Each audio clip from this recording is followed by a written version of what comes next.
हरे कृष्णा। जय माता दी। नमस्कार प्रिय भक्तगणों, स्वागत है आपका हमारे YouTube चैनल अंजलि धर्म गंगा में। आश्विन मास के शुक्ल पक्ष की प्रतिपदा के शारदीय नवरात्रि की आपको ढेर सारी शुभकामनाएं। ज्योतिषाचार्य के अनुसार इस साल 9 शुभ योग में नवरात्रि शुरू हो रही है। सितारों की ऐसी स्थिति पिछले 400 सालों में नहीं बनी, तो इसलिए इस बार नवरात्रि का हर दिन शुभ रहेगा।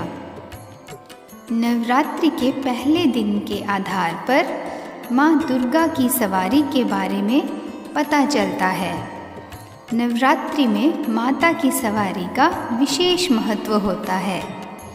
माता हाथी पर सवार होकर धरती पर आ रही हैं। हाथी पर माता का आगमन इस बात की ओर संकेत कर रहा है कि इस साल खूब अच्छी वर्षा होगी और खेती भी अच्छी होगी। देश में अन्न धन का भंडार बढ़ेगा।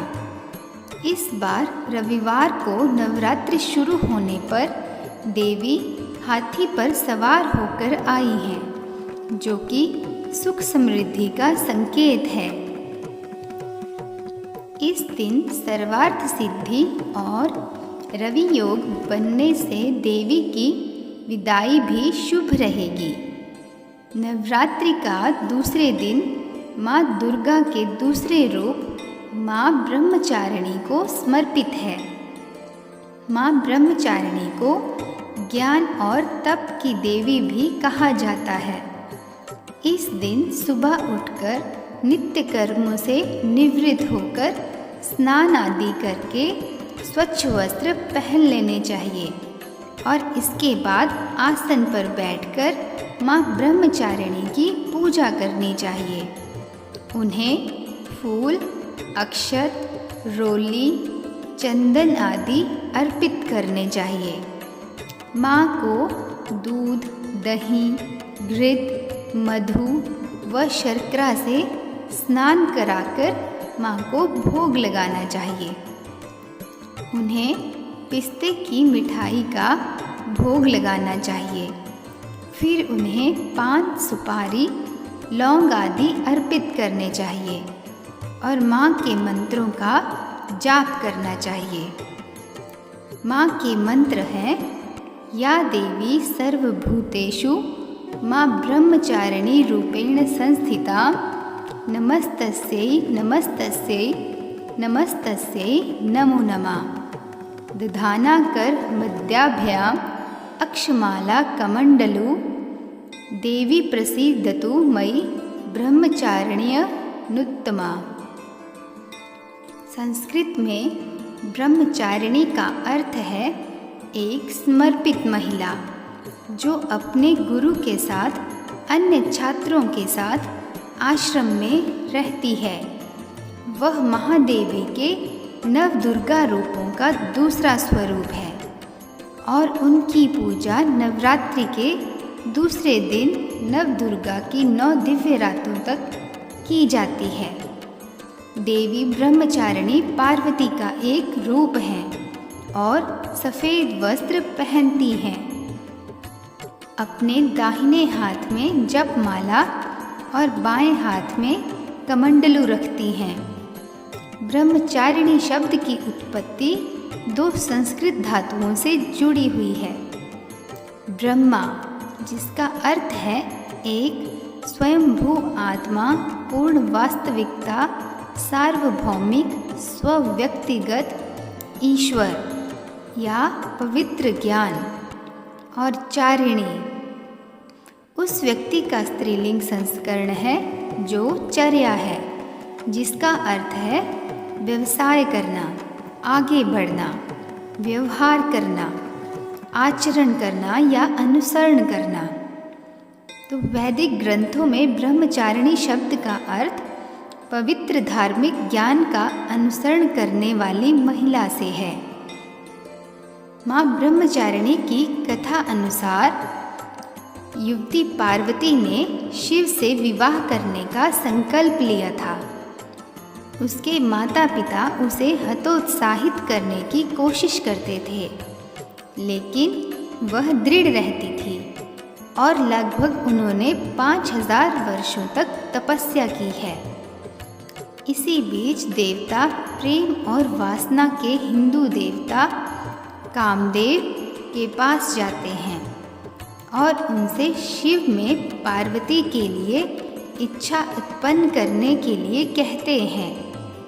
वे तारकासुर नामक असुर द्वारा संचालित होते हैं, जिसे केवल शिव के बच्चे द्वारा ही मारा जा सकता है। कामदेव ने शिव पर काम बाण चलाया। शिव ने अपने माथे में तीसरी आंख खोली और काम को जलाकर भस्म कर दिया। पार्वती ने शिव पर विजय पाने की अपनी आशा या संकल्प नहीं खोया। वह शिव की तरह पहाड़ों में रहना शुरू कर देती हैं और उन्हीं गतिविधियों में संलग्न हो जाती हैं जो वह करते हैं, जैसे कि तपस्या, योगिन और तपस। पार्वती का यही स्वरूप देवी ब्रह्मचारिणी का स्वरूप माना जाता है।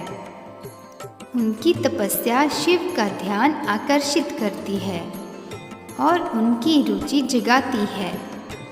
वह उनसे भेष बदलकर मिलते हैं और शिव की कमजोरियों और व्यक्तित्व की समस्याओं को गिनाकर उन्हें हतोत्साहित करने की कोशिश करते हैं।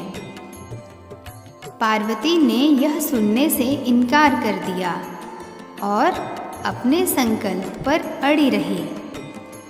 इसी दौरान प्रकंडासुर नाम का एक राक्षस अपने लाखों असुरों के साथ पार्वती पर हमला कर देता है। पार्वती अपने तप की समाप्ति के अंतिम चरण में होती हैं और अपनी रक्षा करने में असमर्थ हैं।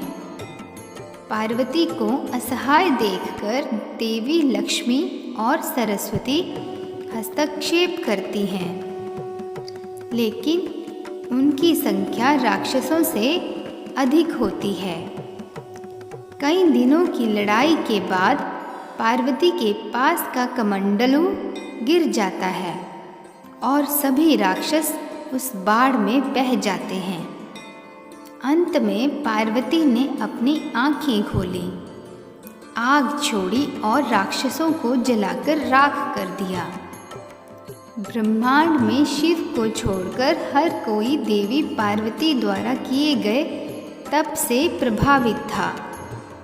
आखिरकार शिव ब्रह्मचारी के वेश में पार्वती से मिलने गए। फिर वह पार्वती को पहेलियां देकर उनकी जांच करने लगे, जिनका वह सही उत्तर देती हैं।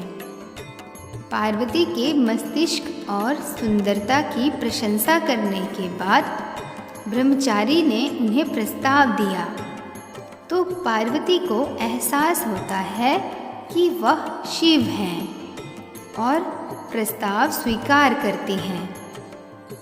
शिव अपने असली रूप में प्रकट होते हैं और अंत में उन्हें स्वीकार करते हैं और उनकी तपस्या को पूरा करते हैं। पूरे तप के दौरान पार्वती माता बेलपत्र और नदी के पानी से ही अपना पेट भर रही थी। इनका निवास स्वाधिष्ठान चक्र में है। ब्रह्मचारिणी अविवाहित होने का प्रतीक है और सफ़ेद रंग पवित्रता का प्रतीक है। तो भक्तों, आप सब भी प्रेम से बोलिए जय माता दी। हरे कृष्णा। ओम नमः शिवाय।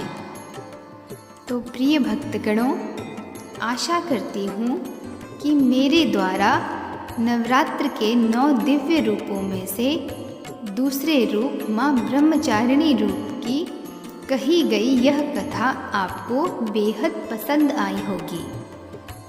यदि इस कथा को कहने में हमसे कोई त्रुटि हुई हो तो हमें क्षमा कीजिएगा।